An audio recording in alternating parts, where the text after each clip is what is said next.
Tuesday morning, it's McCollum on Business. I'm Stephen McCollum, and for the next 30 minutes or so, I'm going to get you updated on what's happening around the business world. We got oil kind of stabilizing today. We'll talk about that after starting to rise earlier today. Of course, we got local and national stories that you need to know as well. Let's not delay it all. Let's get into it with our Market Watch. It's a pretty nice day on the market, with kind of the uncertainty that's happening around the world out there. And right now, the Dow Jones is up to 230 points to 54,177. The S&P 500's up 8 points right now to 7762. The NASDAQ is the one that's down today, though, 21 points down right now to 26,583. Now, a lot of this has to do with oil prices stabilizing a little bit today as well.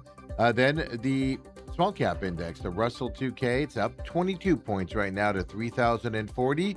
Then there's Bitcoin, technically up today a couple hundred points, but trading at 64,135,000, and it's right where it's been settling at for the last several weeks here from that level. A a story we're going to tell you about earlier or later on here in the show, I should say, was adversely affected by their cryptocurrency portfolio. We'll talk about that coming up here in this first segment as well. NVIDIA is very big in the news here this morning. They unveiled their first open source AI model, which obviously is going to be a competition here with the other AIs, and they're kind of leading the charge here. Intel is. NVIDIA is. We'll look at their stock later on in the program, but first we're going to look at one of their people making their stocks and chips for them as well. We're talking about Intel here. Big presence here in the Valley, down 1.21% right now as well. Well, yesterday we told you they were going to do $15 billion in a common stock offering. Well, they upped that amount to $20 billion. They raised it $5 billion for a common stock offering. Market didn't like the $15 billion. They're certainly not going to like the $20 billion stock offering as well. And of course, Intel yesterday said, and they clarified it, the proceeds from that $20 billion sales would be used for, quote, general corporate purposes, unquote. Yesterday, there was a lot of talk, and probably so, that a lot of this money was going to go towards AI build-out for chips and things for the AI side of their business. Intel down 1.17% with that announcement yesterday. And then there's Hims and Hers Health, folks. The health department, the health telehealth company is what they are technically known as. 4.38% down as of right now. Well, they trimmed the upper end of its full year EBITDA outlook. Well, they posted a net loss of 37 cents per share for quarter two. Well, they had a profit of 17 cents share just a year prior. So big losses here coming up for Hims and Hers Health. They're down 4.19% today based off of that news as well. And then another kind of local company that we deal with a lot around here in Arizona, First Solar is what we're looking at. They've been up. They were up over 3% earlier. Kind of a sell-off has happened, about halfway down, 1.59% up right now. Well, Baird, that investment company, upgraded First Solar to outperform. It was at neutral before. Baird hiked First Solar's price target on the shares. Right now, they're trading at $243.33. Baird hiked the price target to $318, which math tells you it's about a 30% upside is what we're looking at here, give or take with the market moving it today as well. So Baird very bullish on First Solar moving forward. And we know the solar stocks last week had a big uptick because of the restrictions put on Chinese imports on certain products for the solar side of things. And that looks like at least Baird's on board, the investment company Baird on First Solar as well. When we come back later on and look at stocks, we're going to look at Plug Power. Now, they're an electrical equipment manufacturing company is what they do. We're going to look at them. Riot Platforms, they're a crypto miner, folks. And then we're going to look at NVIDIA, who's being watched closely today out there with the announcement of they unveiled their first open source AI model. as well. So big changes here. Also, Nvidia lines up $500 billion in financing. Yeah. Um, the CEO of Nvidia is saying that their chips are investable asset as well for them. So everybody's kind of watching Nvidia with these words out there as well. So we'll take a look at their stock coming up. But I told you the market's doing what it's doing today, and a lot of it's because oil prices kind of settled down here. They were on their way up again this morning early, then they reversed their course here. Yeah, it started going down. Well, they were up about 2.5% early in their numbers. Brent crude oil ends up now down just a few pennies. It's at $87.61 a barrel. So still elevated, but not going up this morning as well. The U.S. benchmark crude, the U.S. West Texas Intermediate, it actually ticked up a couple cents to $82.19 a barrel for that. Yesterday, coming off a 5% increase on oil. That was after President Trump, kind of laughed at the demands from Iran that the U.S. pay for devastation, from the war, and was one of the conditions they were looking for to reopen the Strait of Hormuz, and no deal there yet. So yesterday, oil prices up 5%. Today, up early about 2.5, and then settling back down and being at yesterday's number, at least as of right now. And that's kind of leading the market to be where it's at here today. And then we kind of got some business reporting out there as well. We're talking, of course, about the U.S. small business sentiment. Yeah, it increased to an 11th month high in July. Yeah, surge of shares of owners reporting plans to boost hiring, suggesting that last month's slump in those non farm payrolls, well, that was probably temporary. Remember, we had a surprising uh, hiring number there, or jobs number, in that non farm payroll report last Friday. But a lot of CEOs and a lot of companies saying, hey, no, we're hiring. Wait till you hear some of these numbers. This is the National Federation of Independent Business putting out this reporting. They came out and said this morning that a small business optimism index, it rose 2.4 points. It went to 99.8 last month, the highest level since August of 2025. It even surpassed its 52-year average of 98. The survey's uncertainty index, though, that was a problem. It increased 2 points and it went to 91. A lot of owners in this reporting saying they were not sure this was a good time to expand their business. All part of the uncertainty, right? Owners were also uncertain about capital expenditure plans. Everybody but the AI companies are holding back on expansion, or most people are. The AI companies, of course, are just, capital expenditure in the billion-dollar amounts. Now, the survey's employment index, it rebounded 1.9 points. It went to 102.1 following four straight monthly declines for that number. The share of owners planning to create new jobs over the next 3 months, it actually jumped 9 points to 20%.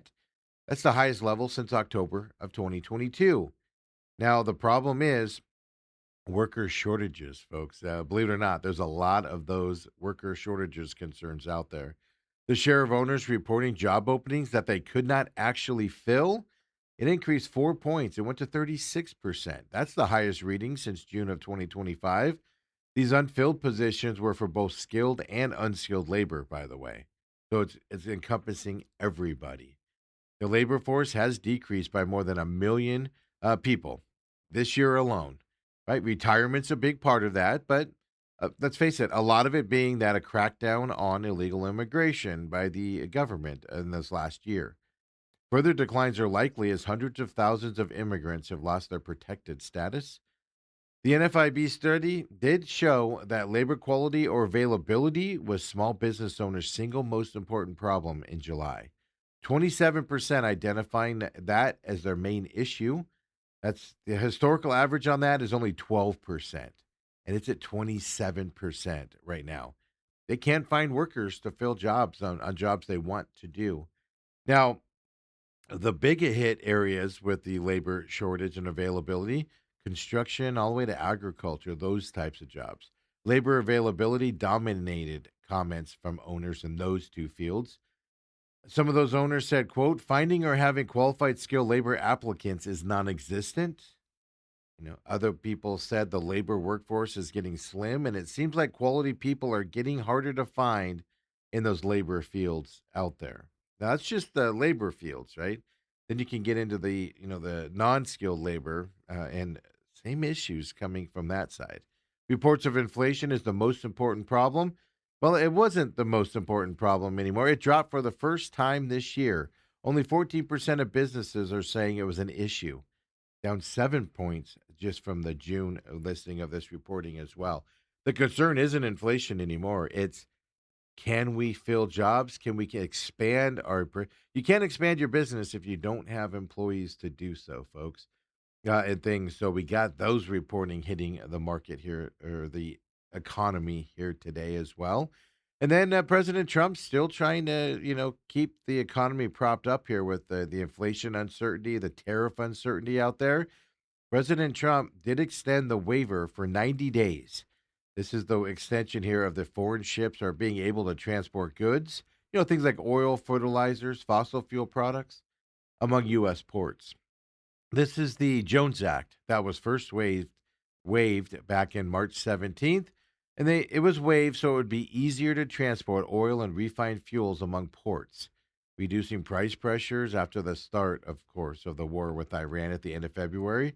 The latest extension, in 90 days, it'll take effect on August 17th, and it actually suggests that the U.S. might be preparing for continued price pressures because of the Strait of Hormuz situation over there.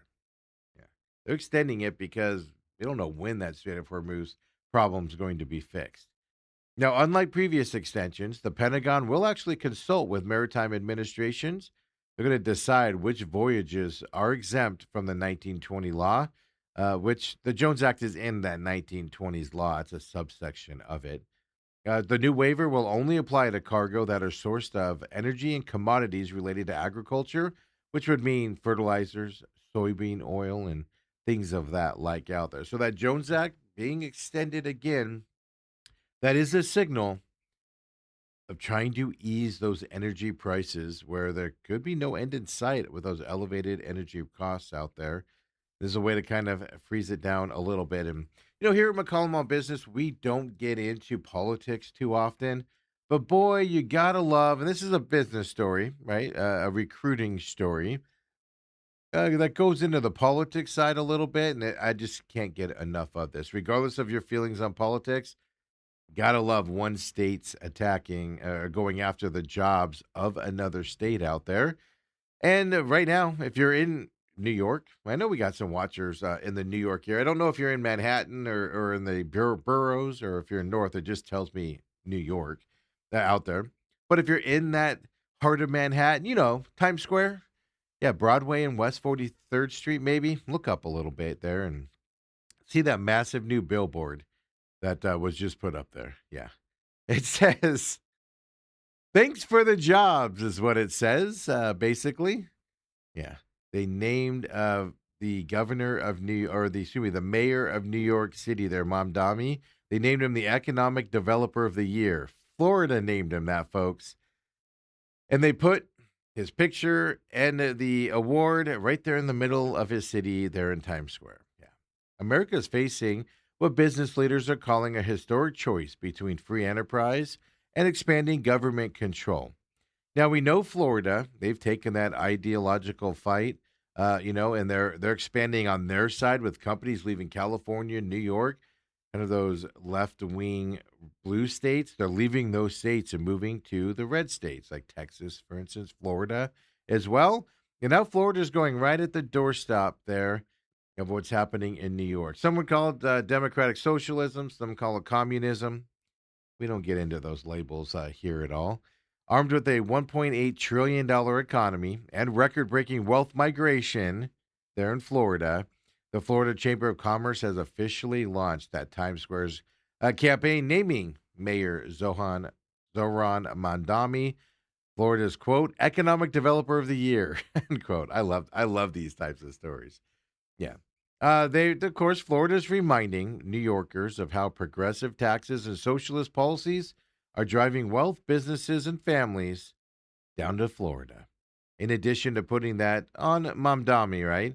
The chamber's campaign highlights its argument that lower tax rates yield higher total state revenues by incentivizing growth, job growth, individual growth, etc.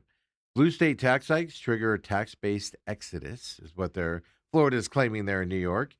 So, according to Florida's chamber, citing IRS migration data, Florida gains approximately $2.4 million in net taxable income every hour. Well, New York, on the other hand, loses approximately $1.1 million per hour. Florida Chamber also says Florida gains a net 551 residents daily, compared to New York, who loses 115 residents daily. Pointing all of this out in Times Square. According to the Florida Chamber's press release, New York state budget is more than double Florida's. New York City's municipal budget alone is more than $8 billion higher than the entire Florida state budget out there, right? So you have two competing economic ideas battling it out, well, in the heart of New York City. And I just love where they're doing it at there as well. And we know the growth, we know the expansion that Florida's been through with the big companies transferring there. Now it's being put there to the test. Can you imagine being the mayor of New York today? As well out there. And look, it's all about Florida continuing to get work businesses to transfer their headquarters, etc., down to Florida and getting more people to move down there as well. And here's a company we've used to follow frequently, and we haven't followed it all lately because it's been not very good here on the stock market. And we're talking about Trump Media is what we're talking about, the parent company of True Social out there. Now, it's been kind of in the news lately because of some things it's doing with their announcements here over the last few days. We'll touch on that at the end here as well. But in terms of their stock as a business, I've been struggling here a lot lately as well. Oh, well, Trump Media, well, they posted a massive loss in the second quarter. They did announce their plans to ditch new business lines. They had a bunch of ideas to go towards. They want to refocus as a forum for users to post their views, right? Started off as True Social platform, and they've expanded into other things that has lost them a lot of money, right? Trump Media and Technologies is the actual company name on the stock market. They said that they lost $238 million in the 3 months through June. It branched into businesses unrelated to media, which you don't do as a company, folks. One of the things they jumped into, crypto. And that has been a loser for them. And you follow this show, right? We tell you just what Bitcoin does. All the cryptos are way down as well from their highs. That's more than 10 times the loss from just a year earlier for Trump Media. The per share loss widened to 86 cents. It was at 8 cents last year. So in a conference call from the earnings release, there's a new chief executive for the company. His name's Kevin McGurn. He said a year-long effort to expand by branching into several new industries, things like online betting, crypto, where they're saying that those are basically going to be abandoned as the company is going to refocus the business on the social media mission. I mean, they went sideways. When companies start getting into other industries, first sign of trouble, in my opinion. Do what you're good at. Yeah. So the plan now with the thing that's in the controversy side that everybody's kind of complaining about, part of this plan is a service called Truth API. It offers early access to Wall Street trading firms to top posters on the Truth Social platform. You know who the top poster is on Truth Social, folks? The president. So a lot of people are not happy about this out there because Trump has the most followers on Truth Social. And he moves markets by breaking major U.S. policy shifts on Truth Social itself. Now they want this Truth API people to buy access, and you'll get the Trump posts earlier than everybody else, which in theory will allow you to act on news on the stock market before the general public gets it out there. So there's some controversy going around that, of course, from that perspective. But that's one of the ideas out there they've come out with. But companies that break from what they are good at. If you're a real estate company, you're a real estate company. Don't go into something else.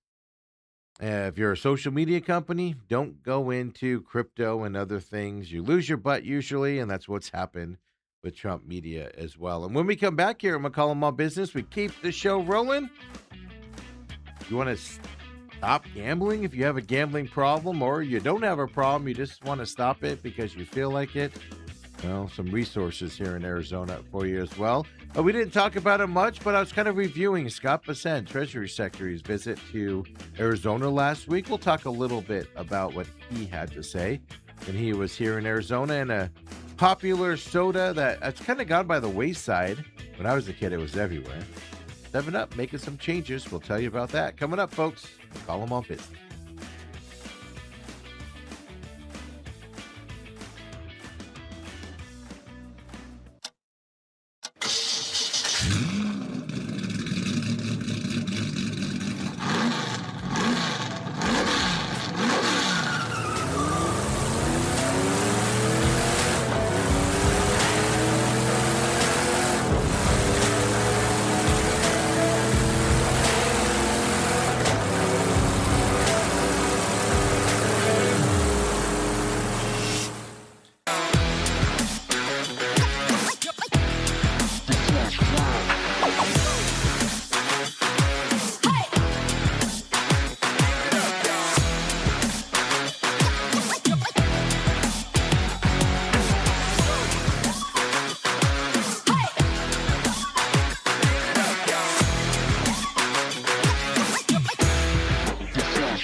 And we're back here. McCollum on Business. You just saw the commercial there for the Real Matrix.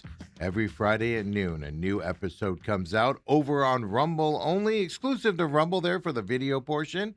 Rumble.com/user/TME Media is where you can find the programming.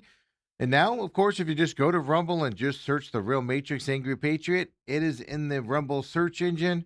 You can find it there as well for you. Quick and easy. Of course, free podcast system for the Real Matrix. All of our shows, except for McCollum on Business, free podcast system. So just search the Angry Patriot, the Real Matrix. It'll come right up for you. Or, of course, the Pit Stop with Steven, it pops right up. The Main Event with Steven, the Main Event with Dale, pops right up for you in the free podcasting system. Apple, Google, Spotify, Rumble, Podchaser, Podbean. I'm forgetting a couple. I always do. Right? Find the free podcast system and check it out there as well. But every Friday at noon, Rumble. Of course, there's 40 episodes up right now. Different subjects there of the Real Matrix. Not really time relevant. You can go back and watch any of them that interest you. They're on Rumble as well, or on the free podcasting systems. Check it out if you would. An Angry Patriot would greatly appreciate that. Of course, all of our programming is also on Rumble. We put everything up on demand over there, and we're live right now on YouTube. TME Media AZ is where you can find us on YouTube. We're live at 7 a.m. for McCollum on Business. We go right into being live on YouTube at 8 a.m. as well, 8 to 10 a.m. If you can't catch us live on the YouTube, well, catch us on demand later in the day on YouTube. All of our programming, including the Pit Stop, which comes out on Wednesdays by 2 o'clock, right there on YouTube if you can't catch us live, and free podcast systems. And folks, we appreciate you guys joining us as well. And we'll keep it rolling here, right? Let's not delay it anymore. We have a good day on the market. Let's get into that Market Watch. And that's continuing to be the day out there. Only thing down, well, it's the NASDAQ here today.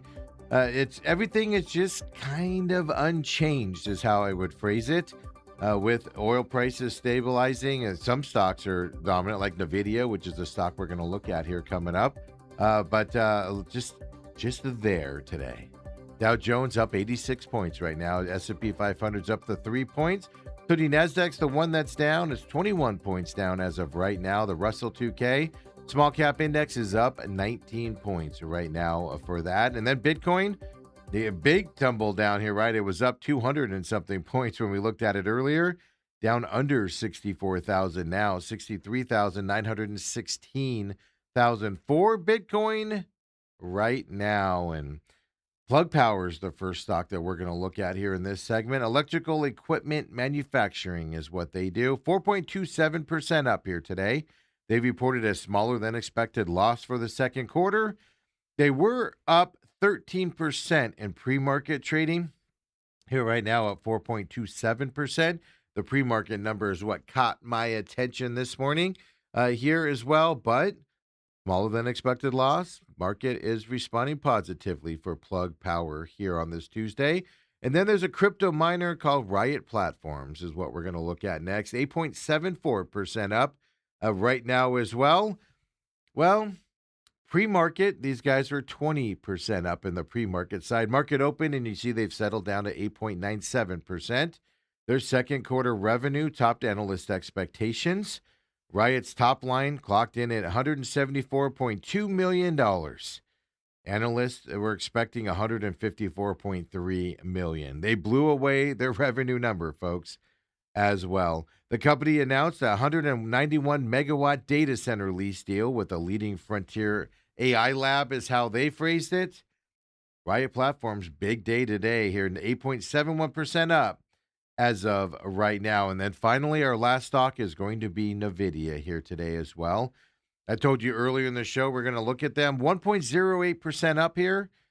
Has come down as the day has gone on as well. But Wall Street, NVIDIA, first open source AI model was unveiled. And also, they've secured $500 billion in financing. The CEO there, Wang, he said that their chips are an investable asset moving forward there as well. So Wall Street, very happy about that AI concept that NVIDIA is going into, the unveiling of the first open source AI model.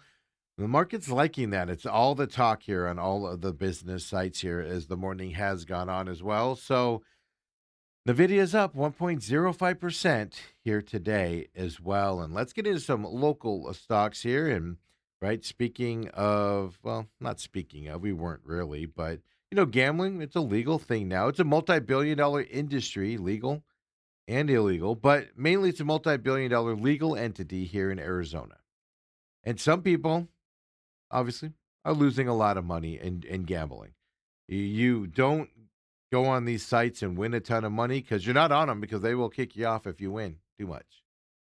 Now, the Arizona Department of Gaming is now offering free financial counseling service for people enrolled in that state's self-exclusion program that is out there to help you out. 1-800, I think it's 1-800 or 1-888-GET-HELP, if I remember correctly.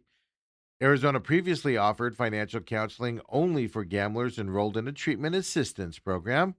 The counseling service, though, has expanded through a partnership with GameFin. It specializes in advising people with gambling debts.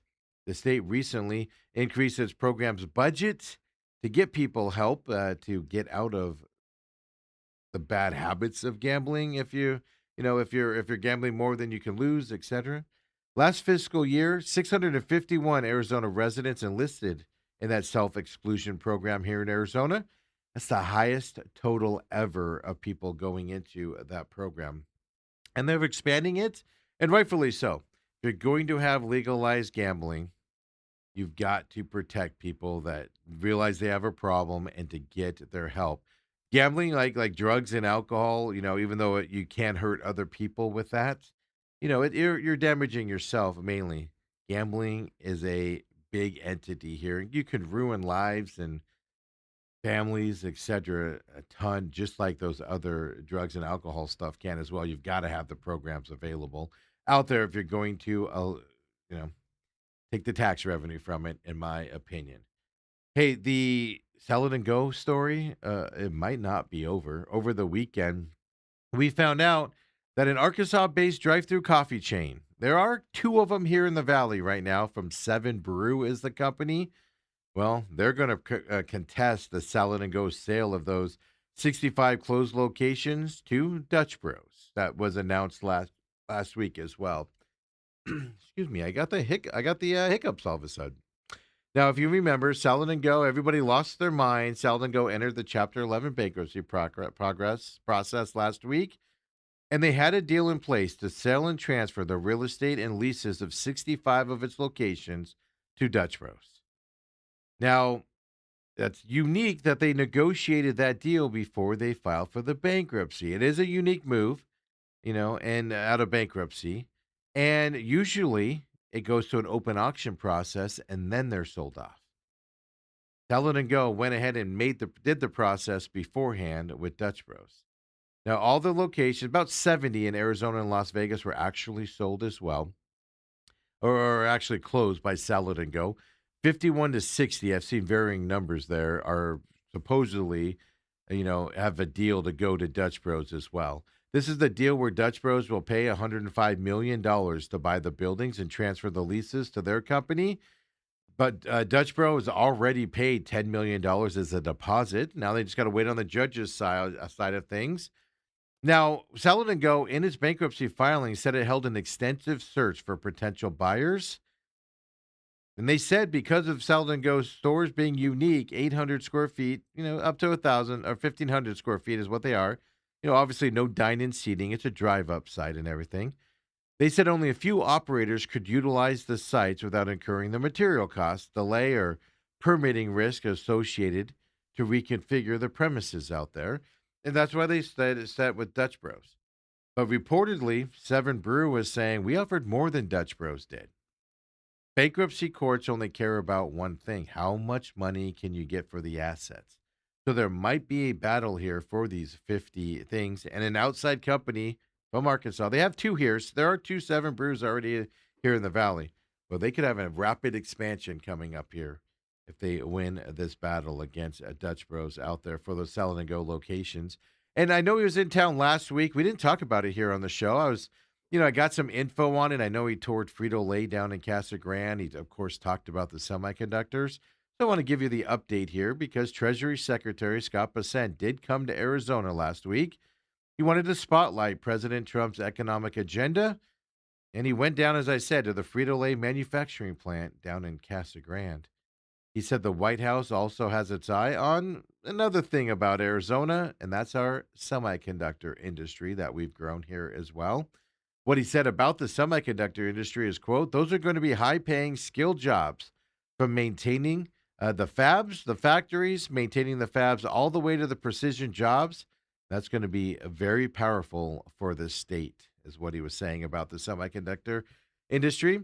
Now, as you know, those of you that have been in Arizona a long time, you know the semiconductor industry deep roots here in Arizona, right? Motorola's arrival into Phoenix back in 1949. They established the state's electronic and semiconductor sector way back then. Intel came in the late 70s. I believe it was 1979 when it opened its fab plant in 1979, 1980 timeframe. And then obviously under the Biden administration with the CHIPS Act, we saw a huge boom in semiconductor there as well. The TSMC buildings with everything around that as well. Big things here as well. So the Trump administration taking notice here of Arizona with our manufacturing and semiconductor side of it here in the Valley. So much so the Treasury Secretary came to Arizona and paid attention to us last week out there. And now, 7 Up, when I was a kid, it was like everybody drank 7 Up. You don't see it very many places now, and they say it's still a popular soda brand. I think haven't a lot of people moved over to Sprite? It's just availability is a big issue, in my opinion, on the two. But 7 Up is getting a new look and a new taste as well, folks. That's right, 7 Up.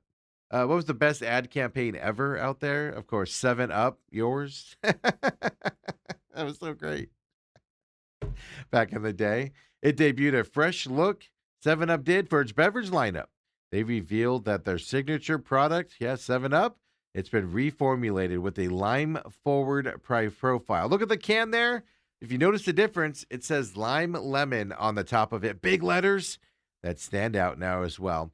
7 Up's owned by Keurig Dr. Pepper. They revealed these changes coming up here. They did it yesterday. They say that the new formula will feature lime more prominently, to the point that they're labeling the sodas lime lemon as opposed to the lemon lime description normally used for the category. Yeah, they're trying to stand out from this category with the new lime lemon designation. So 7 Up explained that it wants a soft drink that tastes that likes to describe itself as an original uncola.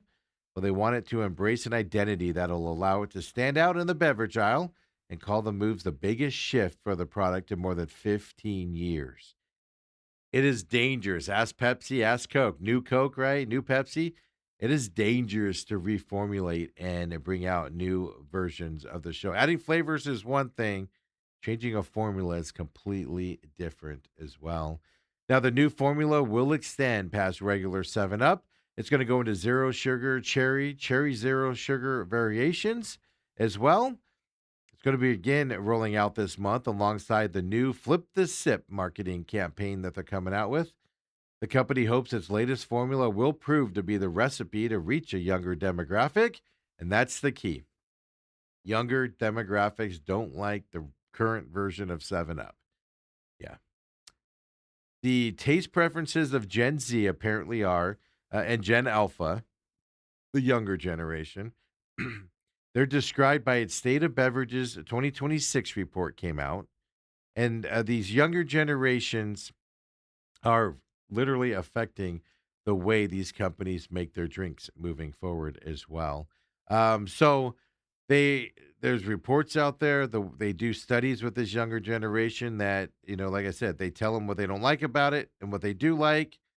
And these large multi conglomerates are coming out and changing their flavors because of the younger generation who aren't currently buying their products.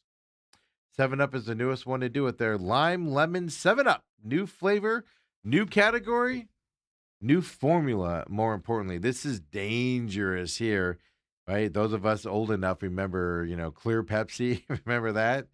New Coke and everything. People don't generally favor those big changes and stuff to that effect as well. So out there. So it is Ethan says the Gen Z and Gen Alpha run the stores. Yeah, that it's actually becoming that truth. Companies are changing it. Now, they could have kept the old formulation of 7 Up, but they're just getting rid of it altogether and doing this new formulation. Woo, let's see how this works out for 7 Up out there, folks. Hey, when we come back tomorrow, 7 a.m., of course, we're here Monday through Friday, 7 a.m. As long as markets are open, come and join us, would you? Of course, we're going to roll into the main event next. All of our programming on demand after we get done with the live shows here at 10 o'clock with the main event. We'll be on demand on YouTube as well as Rumble. Come and join us if you would. We'll see you tomorrow, everybody. Have a great Tuesday afternoon.